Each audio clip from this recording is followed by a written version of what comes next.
if you're the only one growing, the ministry is already shrinking, right? Like if I'm the only one that's getting to use my gifts and getting to grow my talents, if I'm the only one preaching or leading worship, I wanted to have my hands on everything. And I realized I was the lid to my own ministry.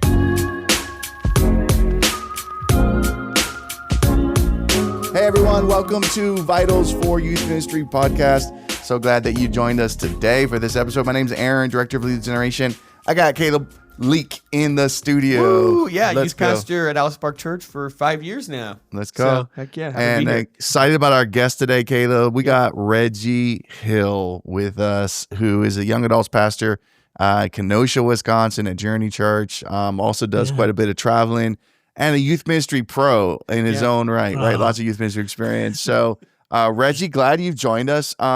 You're probably a new voice to a lot of our audience. So take a moment and just tell us a little bit about yourself. Yeah, man. So grew up, first of all, thanks so much for having me. I'm honored. Just even as we were talking off air, man, like the guests that you guys have on this podcast and the things that you guys are doing is absolutely amazing. I love all that you do with Lead Generation, Aaron. And it's cool to get to meet you, man, as well. And so just want to just say off the top of so awesome to be here with you guys. So a little bit about me. I grew up, born and raised in Detroit, Michigan. Was not interested in youth ministry at all. Didn't even know, grew up really super Pentecostal. Youth ministry wasn't even on my mind as a young person, student, things like that growing up. Wasn't until I was actually 18, 19 and a youth pastor by the name of Pastor Stephen Amaro. Pastor Stephen, Pastor Aaron. And so he recruited me to be the check-in guy because I have a lot of personality, a smile. He said, hey, come be a youth leader, just run check-in for me. And it just grew from there. And now here we are 15 years later, been in ministry and served in youth ministry, 4 or 5 different churches now. And now the context I get to share here at Kenosha as a young adults pastor, I also work on the next gen team with our kids and youth pastors. So we help lead the next gen department here at Journey. And I've been here now going on 5 years. And so, man, it's just been a privilege and honor to be in youth ministry and ministry this long. And you're a new dad. Yeah, I was just going to say. Yes, man, new dad. It's so fun. Raising, I've got an 8-month-old who is named Carter Ray. Aww. And she is just the joy of our lives. Me and my wife, Jade, have been married 3 years. And now we've added to our family. We had a puppy that is not as jealous as we thought she was going to be, but she's pretty jealous of Carter now. That's taken center stage. But it's all good. Carter, 8 months old and having all the fun with learning how to sleep train and do all that stuff, man. It's a joy. Hey, I mean, it's a good thing you even donated the puppy. Usually that happens. Hey, it was an 8-month baby. I tried, man. The Not gonna puppy's lie. usually gone. You tried to. I tried. I leave the door open. You know what I'm saying? I'm like, hey, this something. Go, puppy. But go. No, she's throwing treats out the window. Go get it. Yeah, that's my wife's dog, and happy wife, happy life. Come on. And so the dog is staying, and if the dog goes, I probably got to go too. So dog stays. Dog stays. That's awesome. Well, we're excited to have you, man. Yeah. And anyone who's been around youth ministry has a story of Yeah. youth pastors doing something stupid, or you doing something stupid, or an intern or a student doing something stupid. And that's why I love that we get to just talk with youth pastors, because I get to just hear all these crazy stories. So we got to do an episode where it's just nothing but stupid youth pastor stories. That would be, we could fill hours and hours. Probably just me and you. That's true. That's true. Yeah. No, but Reggie, you were teasing us a little bit about your story, but I'd love to hear what you got for us today. Yeah, man. So this was at youth camp, and I believe, Aaron, you were speaking for us at this youth camp, which is funny story. As we were talking about this, I was thinking, and this is a story I always go back to when somebody asks this. It's, youth camp, we're playing games and capture the flags happening. And, all of a sudden, one of the sweetest young ladies I've ever had in youth ministry, she falls ever so gracefully, really, and lands and breaks her arm. Ooh. Like right in the middle of her forearm, both those bones just noodled up. And the worst part was we got it on video. The videographer was right there. And he's like, oh! And so we go back. It made it somehow. I don't know. I believe we got permission from her parents or something, but it made it in the youth camp like recap video. It was like, hey, look at this sick break. But yeah, it was cool. The funny, like when you watch the video, you see her fall and you're like, how did you do that? By like, she like slid in the third and broke her arm. It's like, you need some milk, girl. Like, you need to drink some milk. That should not have happened. Her parents like weren't even shocked. That was that's the biggest fear is like when your kid breaks her arm at youth camp. That's and a tough phone call. Like, yeah, that's a tough one. We called her and they're like, yeah, we'll be there. They weren't even shocked. They were like totally cool. They were like, yeah, this is just her. Like she a little bit of a klutz, but loved her. Such a sweet girl. And man, like they're like, we got the extra insurance policy on it. We were prepared for this. We know. Yeah. So I have that clip saved on my phone and have the photo saved in my favorites because it's like man. I look at that photo maybe like twice a year, like, hey, you know what? We can go through that. Nothing, anything's possible. You know? Wait, so it wasn't the video wasn't like her with her arm like half dangling, right? It was just the when she slid. Oh no, we got it all. Oh, you got it. We got her. Literally, the video has her sliding like she's reaching for a flag, misses it, lands on her arm, breaks it, gets up, and goes, Pastor Reggie. And I'm like, nurse, don't ask me. I don't know what to do with that. We got an ambulance here, and I'm like, I don't know. Oh man. Did you guys go like full blown slow mo on the recap video of the break? Like Oh yeah, well, once we got permission, they slow-moed it, they replayed it, and all the kids were like, "Ah!" I mean, she got up, literally, like her arm was like a piece of spaghetti, like it was just noodled up, and yeah, but she was a good sport about it. She never cried. Wow. I was probably more scared than she was. Yeah. But yeah, her parents were super gracious, super awesome. They, like I said, they weren't shocked at all by this, which was like, that's kind of concerning, but I think she was like the baby and they had like adult kids. And so it was like, whatever. Like we've seen it all at this point. Or that happens more often than just at youth camp, exactly. Where it's like, that's happened a lot. Oh man. Parents. That's awesome. You know, it's not a good youth camp game if somebody doesn't get a little bit hurt, in my opinion. Yeah. Which is surprising coming from you because you're a Gen Z youth pastor. So you guys are a little soft. Like I was a Gen X youth pastor, and like our metrics for how well camp went were based on how many injuries we had that week. Yeah, you know? Come on. You guys remember? You remember kickball, the water slide kickball? Oh yeah. Oh. We had like 14 broken ankles in like the first inning. The first inning, you're like, okay, this is done. This is done. Oh, man. Yeah. In my first 2 years, we played a game. How many broken bones? How many kids threw up? Like those were the two numbers we went. Or how many kids passed out? We actually had to give a kid oxygen for one of our games. It was like a 2-mile sled push. We didn't even realize. Why am I paying for a nurse to come if she's not going to do anything? Exactly. I don't make her work. Just kidding. I'm gonna get my money's worth out of you. Like, you know, you made me buy that big old med kit that you wanted to bring with you. So like, I hope my parents aren't listening. I don't think they are listening to this podcast. So never say this. I'm like, we go to every safety precaution we could take. Yes, that was awesome, man. Always amazing. Safety first. Well, there it is, folks. Welcome to Vitals for Youth Ministry podcast, right? We love to talk about it. And the dog has woken up from his nap. He's just, okay. Yeah. Hi, buddy. Well, that's a good stretch. You can lay back down now. Yeah.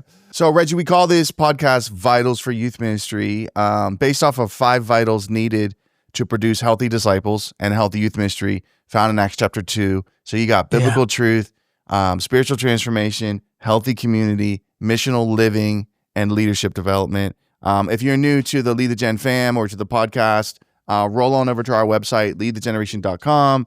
Check out all that Vitals has to offer for you. It's all 100% free, which is amazing. But you got dozens of training videos for yourself, for your adult leaders, your student leaders. You got online assessments, you got playbooks and roadmaps and all kinds of stuff to help you. Yeah. So you can go check all that out. The podcast is a supplement to that. And Reggie, we're excited to have you on the podcast today because we wanted to talk to you specifically about the vital of leadership development. I know that was a huge passion for you. It is right now for you as a young adult pastor, but when you were youth pastoring as well. And let's, here's what I'd love to dive in first. Like, I'd love to dive into how you develop student leaders in your youth ministry. I feel like every youth pastor I talk to is like Like, I want student leaders. I need student leaders, right? Like, student leaders are going to be awesome. And then they're like, how do I do it? Right. Right. Caleb, you and I've had that conversation quite a bit. Yeah. So, so Reggie, just jump in and kind of walk us through kind of what your approach was to, leadership development for your students. Really, yeah. It was simply that. It was the fact that Jesus didn't just gather followers, right? He developed leaders.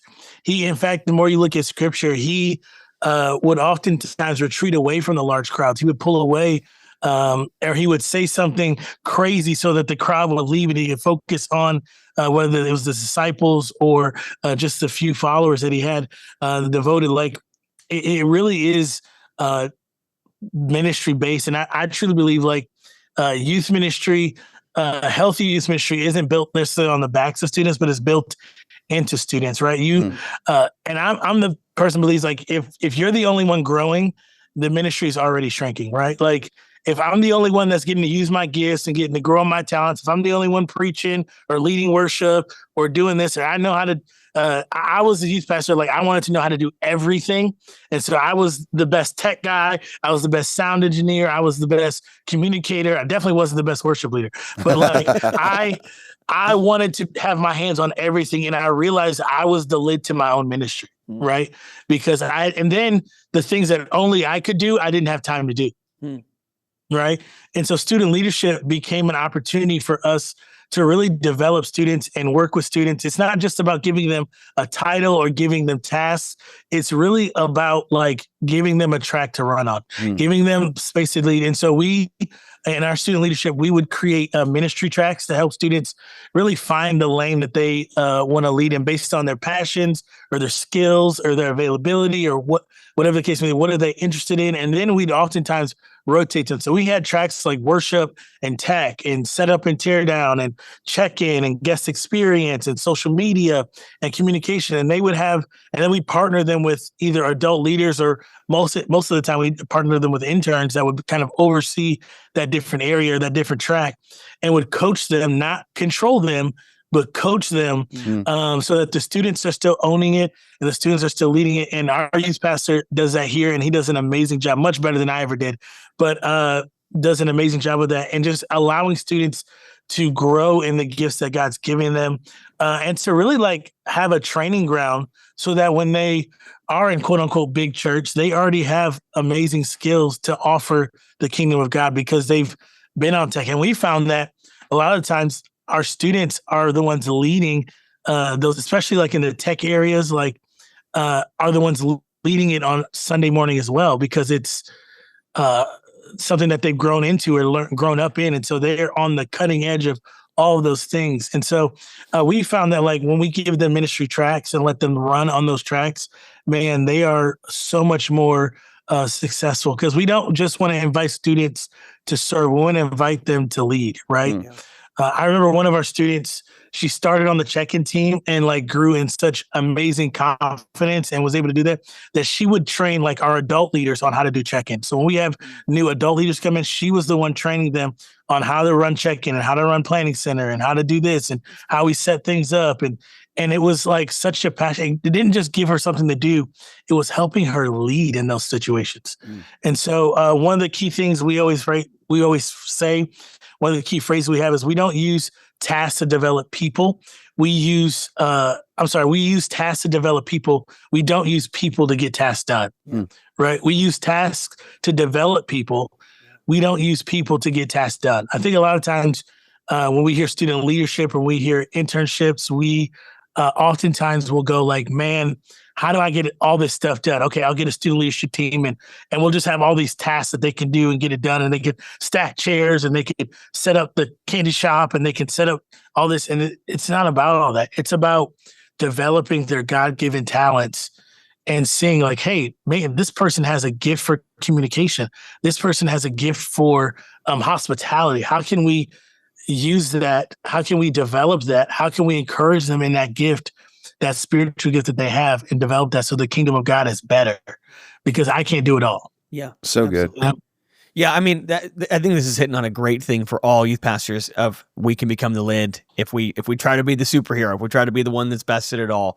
I think okay, can I play devil's advocate for a second? Here's Yeah. I think the tension youth pastors live in is they're like, man, if I give opportunity to students, everything's going to suck. And there's going to be a period where it's just messy. And so can you talk about that dynamic of, when you give opportunities for students to lead, I mean, I probably will be better than them at whatever I'm going to give them for a little bit, 100%. So how do you deal with that in between? So I think, what is it? I think it's John Maxwell who says, if somebody can do something 70% as good as you, give it to them, hand it off to them.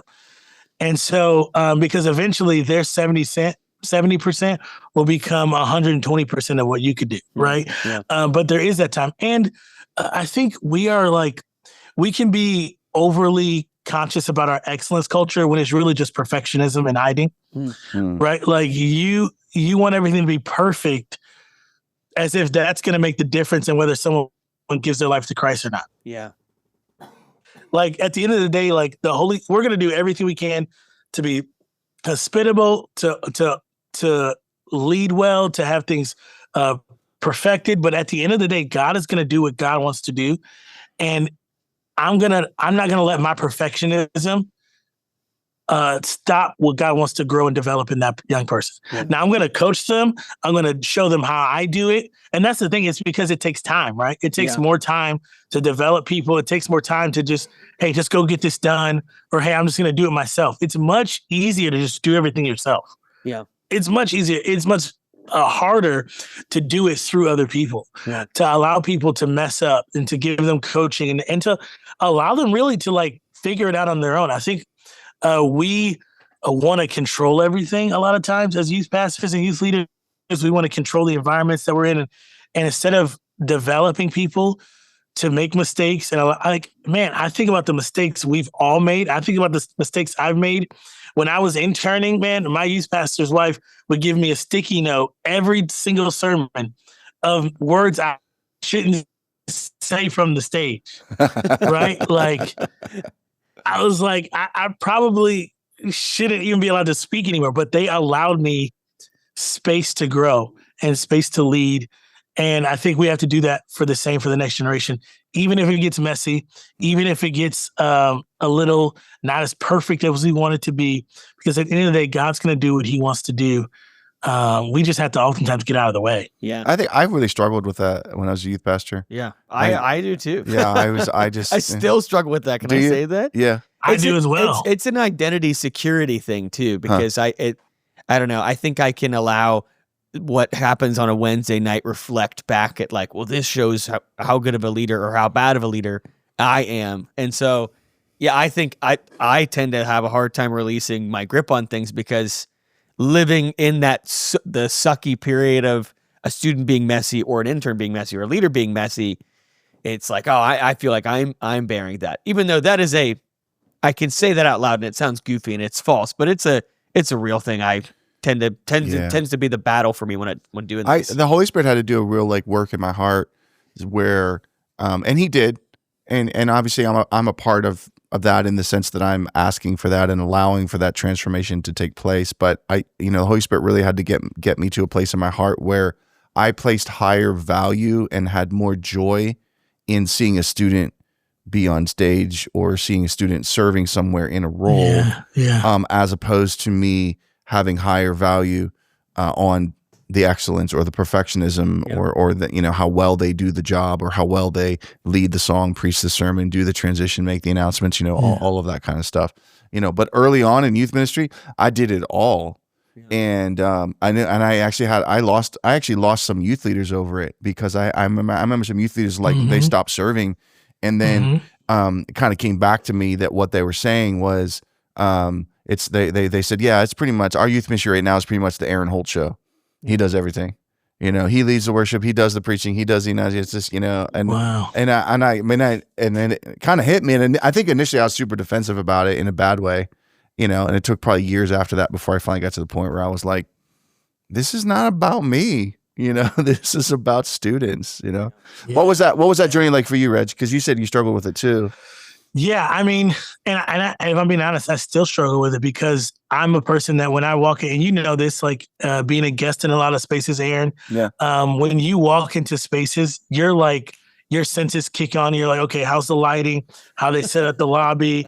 Is the music too loud? Like, what dB is this room right now? Like, like is this at 95? Because it feels like it's at 97 right now. It's and so I have to. So what I try to do is with our leaders, our student leaders, people I'm coaching, I will literally take them with me and go, hey, let's walk around, and I'm going to show you everything I see. I'm going to show you everything. So, hey, see how that box is over there? That empty box is by the trash can. Let's tear that up and put it in the trash can. You see the lights that are just flickering on the wrong color. Let's go up there and let's fix those lights so that they do it. And so I will literally take time when I could be talking to people or when I could be prepping or praying for the sermon or whatever the case may be, like going over my notes one more time. I will take time to walk through different spaces and say, hey, this is what I'm seeing. This is how and so I want you to see it how I see it, and then allow them to do that, right? A lot of so like for me, it takes time, like it takes effort, it takes missing the mark week in, week out. Like we got leaders even here in our ministry now that I'll go like, hey, I know you saw that, and I know I saw that. And I know that I know that that I know you saw that, right? Like I know you saw that. And so that's where it is. It's really about like, hey, it's not about me. Yeah. It's not about me. And I'm secure enough in who I am as a leader and who I am as a pastor and all those things to allow other people to do things and to mess things up but also to get it right and to do it better than me. Yeah. Like, because eventually they will do it better than you. Yeah. And I have to be okay with that. Yeah.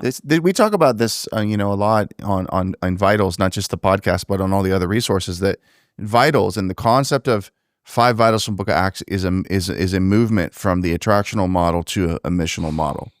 Yeah. Right. And I think this is one of the things. One of the good things about the attractional model was it taught us to value excellence, and so we all leveled up. Yeah. Okay. Let's fix that. Those lights that are flickering. Let's get that sound issue worked out. All of that kind of stuff. It taught us a level of excellence, but one of the downsides is it also taught us that we needed to control with our own gifting, and as the leaders, we needed to be the one that was like front and center most of the time.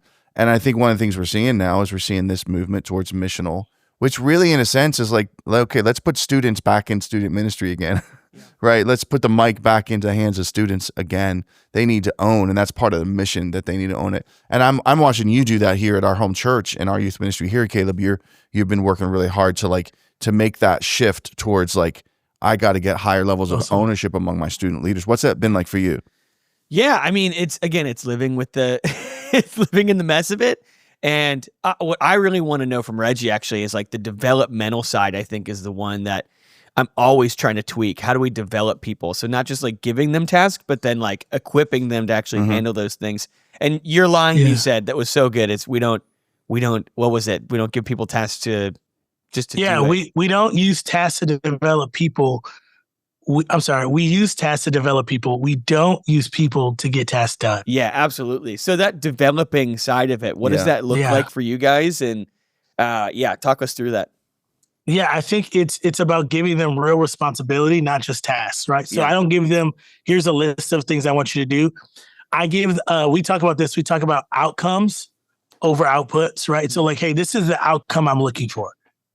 I want, when people walk in, I want them to feel welcomed. I want them to feel sometimes we'll even talk through like the senses. This is what I want people to feel, smell, taste. If you're talking about snacks, like this is what I want them to all those different things. I want them to see that it's clean. I want them to see smell a good smell. I want them to see that, or I want them to feel welcomed, right? I want them to hear good music in the lobby, and I want them to hear silence, right? Sure. So I talk about, a lot of times we'll talk about like outcomes over like, this is exactly what I want you to do. I said, hey, this is what I'm looking for. This is what I'm looking for. Now you figure out how that looks to you. And then we can go back and we can review, okay, hey, this didn't really make the mark, or this is what I mean when I say this. When I say this is what I mean, right? And so language is really big for us, but also like the biggest thing we talk about is outcomes. I want our student leaders, I want our adult leaders, I want our teams to know the outcome that we're looking for, not necessarily how to get something done. Yeah. Because that's what creates ownership. That's what creates a sense of like worth over like, hey, I'm just doing the 7 things on this checklist that Pastor Caleb gave me or that Pastor Reggie gave me.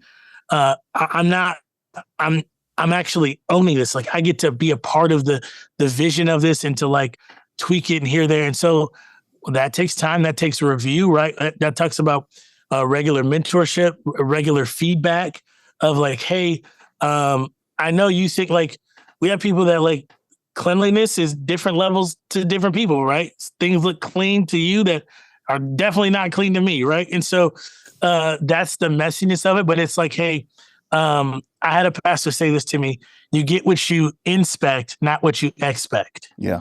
Yeah. And so regular feedback is really important for us. And the leadership starts with a responsibility, not a microphone. Yeah. So I won't put necessarily a student or a young adult up on the microphone just because they're flashy or they're cool or they've got the right swag or they carry their Bible and they got all this thing. No, I'm looking for faithful people who will do the thing right, who will, I tell you this earlier, we were off here, I look for fat kids, right? I look for fat kids. I look for kids that are faithful, available, teachable. Yeah. I always say like, I want those fat kids around because it's usually not the jock, the most influential kid. I had a kid, love this kid to this day. He's an amazing young adult.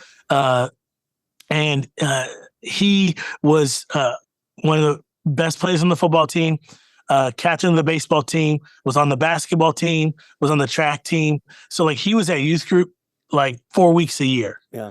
And I'm like, man, this is an amazing kid, but he's not going to be a student leader because he's not here. Yeah. And so I really tried to invest in the kids that were going to be there majority of the weeks, not because those kids are more important, but because those are the kids that are faithful, available, and teachable. Yeah. And then I can really invest my time in and show them how to do this and walk them through what steps I took to get the outcomes I want. Yeah. So good. Yeah. Oh yeah. I was going to say, I relate to that in that I think every youth group has the kid who's like super influential, but they're never there. Yeah. You're like, I wish you were there. Yeah. And sometimes I found myself like chasing those who aren't there rather than just shepherding the flock that's already around me. That's like, feed me. You know, they're like hungry and ready. And it's like, man, do what God has given you, steward what God has given you and the people. It seems like that was Jesus' model too. It probably was. You know, I mean, they weren't necessarily the superstars. You know, I mean, the disciples were all the fat kids, right? Yeah. You know, they're just like, where else will we go, Lord? Where else? We got nowhere else to go. You know, I got nowhere else to go. So Reggie, with the time we have left, transition into talking a little bit about what leadership development looked like for your adult leaders, like the adults that were volunteering in your ministry. Yeah, I think it's important for adult leaders to treat them as an integral part of the ministry team, right? They're not just like volunteers, like they're leaders, right? And I think we oftentimes will look at volunteers, okay, they show up 10 minutes before service starts or 10 minutes after, right? And they stand in the back of the room and they're just kind of like nannies or behavior modification shepherds. Like, no. Yeah. Hey, you're going to be a small group leader. You're going to be a volunteer. We're going to offer training development. So we always did like monthly leadership developments, monthly team meetings. And so we're developing them. We're giving them clear lanes and consistent feedback and real ownership of different areas. We also believe like, hey, we're supposed to pastor our leaders before we expect them to pastor students. We're going to pastor them before we expect them to pastor. So if I expect them to lead a small group, I better be leading them and pastoring them and shepherd and know what's going on in their lives before they come in and bring all that baggage into their small group, right? And they're dealing with something at home and they have nobody to talk to about it. And then they're coming in and just dumping on their middle school small group. And you're like, oh, I don't know why you're talking to the kids about this because they haven't been able to process it anywhere else. And this is what I know. Students will always rise to the level of trust you give them, but adults will rise to the level of clarity you give them. And so we've always tried to give leaders clear lanes, to give them, I mean, we have like real job descriptions, like as if they were working for us. Wow. Job description, hey, this is your expectation. These are the expectations you give them. We need you at these things. Like, hey, if you want to be a small group leader, that's a real commitment. I can't have you miss half the weeks of the year. Yeah. Right. You can't invest in somebody that you're not here. Yeah. And so if you're going to be a small group leader, I just need you to know beforehand that this is a commitment you're making. Clarity is kindness. Yeah. We preach that around here often, that clarity is kindness. And so when it comes to our adult leaders, we treat them like they're a part of the team, not like they're just adults or moms and dads who are just walking in to help chaperone. We train and develop them, give them opportunities. We even now in my young adults team, we have some folks that are leaders and table host leaders. I give them opportunities to preach as well. Like, it's not just me preaching, it's our adult volunteers who have those giftings and communication that can really preach well. Why would I just leave that for me? Yeah. Because my job is the pastor. So giving them clear lanes and then pastoring them as well is the ways I found to be the most successful when it comes to adult leaders. Yeah, absolutely. Well, and when your leaders are great, honestly, students remember way more what they say than anything that I preach. Every time a student comes up to me and is like, "Wow, tonight was great," it's usually not like, "Your sermon was awesome." It was like, "My leader prayed for me," or "My leader said this about me," said this to me, or "My leader was at my baseball game this past week." It's like, those are the moments when it's like, okay, the youth ministry is so much bigger than just me. And that's why I know it's great. That's another one of the shifts that's taking place in youth ministry from attractional to missional. So attractional taught us what students will be most impacted by is the quality of your preaching on week in, week out, right? And now the data confirms, well, then you might be a great preacher, and that's awesome. And you should work hard at that, right? But the data says they're going to forget a whole bunch of what you say. And most of their memories, their impactful moments in youth ministry is going to be built around relationship that they have with either their friends or adults that have significant impact on their life. Yeah. So like if I said to you guys, like I'll give you like 30 seconds to write down the titles of the top 5 sermons that have changed your life, we probably couldn't even write down the titles of 5 sermons we've preached. Right? Let alone someone else preaching them to us. But if I said to you 30 seconds and write down the names of 5 people that have impacted your life significantly. Yeah. Wow. That's easy. Yeah. And but we're seeing that, what you're saying there, Caleb, we're seeing that shift taking place and it kind of re-emphasizes everything Reggie's saying. Absolutely. And like how important our leaders are. Yeah. Well, I'd bet students will remember a message when you give an opportunity to a leader or a student leader to share way more than they'll remember a message that I preach, right? Because it's like, oh my gosh, he's up there and I have a relationship with them and they've been pouring into them. And it's this, I the more opportunities you can give, it is living in that tension of like, okay, it's not gonna be as good, but with the end goal of eventually they'll probably be a better leader than I could ever be. And if my leaders are better than I could ever be, and honestly, if students' relationships are not based on what I give them, but what their leaders give them, it's like, that's a hard transition to make though. Because I became a youth pastor because I was a great youth leader. So then it's like, oh man, I'm no longer that guy for some of those kids, but I need to be that for my youth leaders. Is that shift to me? And when I became a youth pastor, I felt like, this is my moment. I did. I'm not saying that was good. I'm just saying like I felt like this is my moment. So that's why the microphone's in my hand. That's why I'm preaching. That's why this is my moment. This is what I've worked for. This is what I went to school for. This is my moment. So that complicated the shift for me of it's not about me. It's about, the students and the leaders and, all of that. And we've kind of all, shared, like, we all go through that. Right. Yeah. So, yeah. So for the youth pastor who's like, man, I want to do this. I want to start giving more ownership. What do you think are some easy first steps that like they could begin to take? Like put your coach hat on for a second. What are things they can start to implement now, day one? Yeah, I would say, implement a leadership development program with clear milestones. I would schedule regular one-on-one meetings with your adult leaders and your key student leaders. Here's the biggest thing is don't wait until they're perfect. Invite them when they're available, right? Like we said this, look for the fat kids. Like put your list of like, hey, here are my fat kids in my youth ministry. You don't need a scale for this, right? From faithful, available, teachable. And then you create opportunities and start with small opportunities, right? Right. He like, do not despise small beginnings, right? Like start with small opportunities. Allow them to help with check-in. Allow them to help with like welcome. Allow them to do the announcements. Like I became the announcements intern at my youth group. Like I was giving announcements every single week. And guess what? On Sunday mornings at church now, I do announcements most of the time. And so like, but it's like, and people ask like, do you, and everyone's like, no, I've been doing this for 15 years, man. Like, but because it was somebody that gave me the microphone and didn't have to do everything. Yeah. And didn't have to be the rock star youth pastor. He just said, you know what? I'm going to let you do it. I'm going to let you get up there and say stupid things on the mic and have to correct you afterwards. And you know what? All those things got coached out of me. So create opportunities for people to lead, opportunities for people to do different segments, whether it's, hey, we do this thing in our context now in our young adults ministry.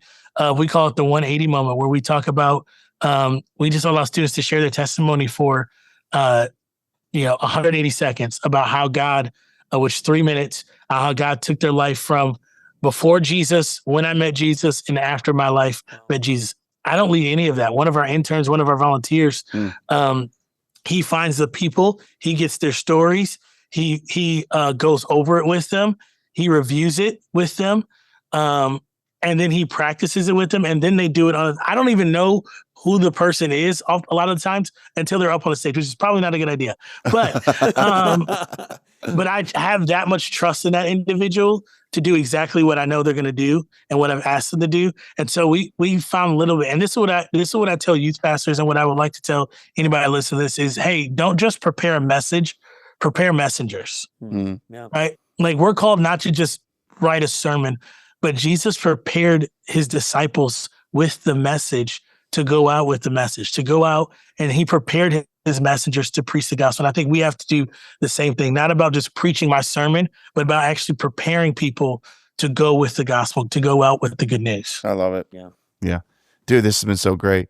Reggie, thank you so much, man, for just pouring into the Lead the Gen fam and everyone that's a part of this podcast. This has been great. And I think super helpful and practical, right? You know, Absolutely. like sometimes we benefit from guests on the podcast that challenge our thinking, you know, like, and just kind of blow our mind. And then, you know, but you've given us something for our hand today. This is like, here's just like practical things that we should be doing or that we need to be thinking about to develop our leaders, to develop our student leaders. And dude, that's a big deal, man. There's a lot of people out there listening today. They're like, yeah, I can go to work right now, you know, because I got stuff to do. Come on. Yeah, that's how I feel too. I'm like, all right, sweet. I got some things I need to go to. Yeah. That's why I feel fun being on this podcast, because I just get to listen to cool guys as youth pastors. I'm like, sweet. I'm like the little undercover guy. It's awesome. I just wanted a co-host who was good looking and had hair, you know, so I was like, you fit the bill, man. Wow, So I'm just the pretty face. you're just a pretty face. Hey, Reggie, people want to connect with you. Where can they find you online, social, all that stuff?